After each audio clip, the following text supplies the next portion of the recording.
নমস্কাৰ মই ঋতুস্মিন শৰ্মা তৃতীয় আৰু চতুৰ্থ বৰ্গৰ এডিআৰই পৰীক্ষা দিবলৈ গৈ আপোনাৰ 10 বছৰ জেল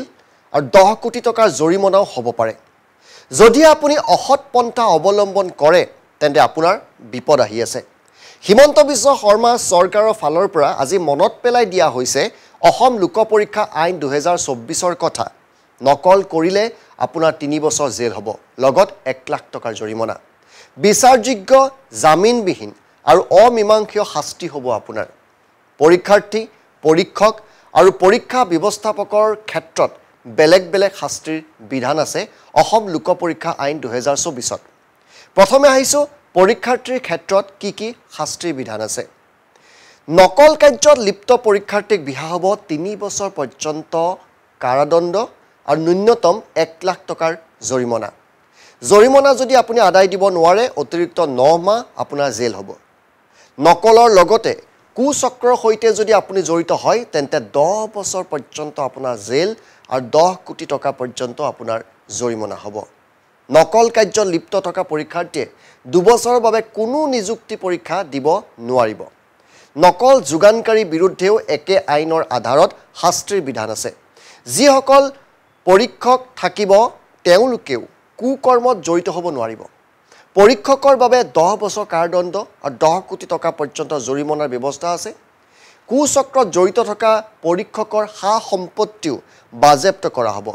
ইপিনে পৰীক্ষাৰ ব্যৱস্থাপকৰ ক্ষেত্ৰতো কঠোৰ শাস্তিৰ ব্যৱস্থা কৰা হৈছে পৰীক্ষাৰ ব্যৱস্থাপক যদি দোষী সাব্যস্ত হয় তেন্তে পৰীক্ষা বিষয়ক সকলো খৰচ সেই সংশ্লিষ্ট সন্থাটোৱে বহন কৰিব লাগিব লগতে সন্থাটোক নিষিদ্ধ ঘোষণা কৰা হ'ব পৰীক্ষাত কেইটামান কাম আপুনি কৰিলে আইন উলংঘা কৰা বুলি ধৰা হ'ব কি কাম আপুনি কৰিব নোৱাৰিব প্ৰথম অকৰ্তৃত্বশীলভাৱে প্ৰশ্ন কাকত বা OMR শীট আপুনি হস্তগত কৰিব নোৱাৰিব প্ৰশ্ন কাকত সম্পৰ্কীয় গোপন তথ্যৰ আদান প্ৰদানো আপুনি কৰিব নোৱাৰিব পৰীক্ষাৰ সৈতে জড়িত তথ্য ফাদিল বা ফাদিলকৰণত অৰিহণা যোগোৱা কাৰ্য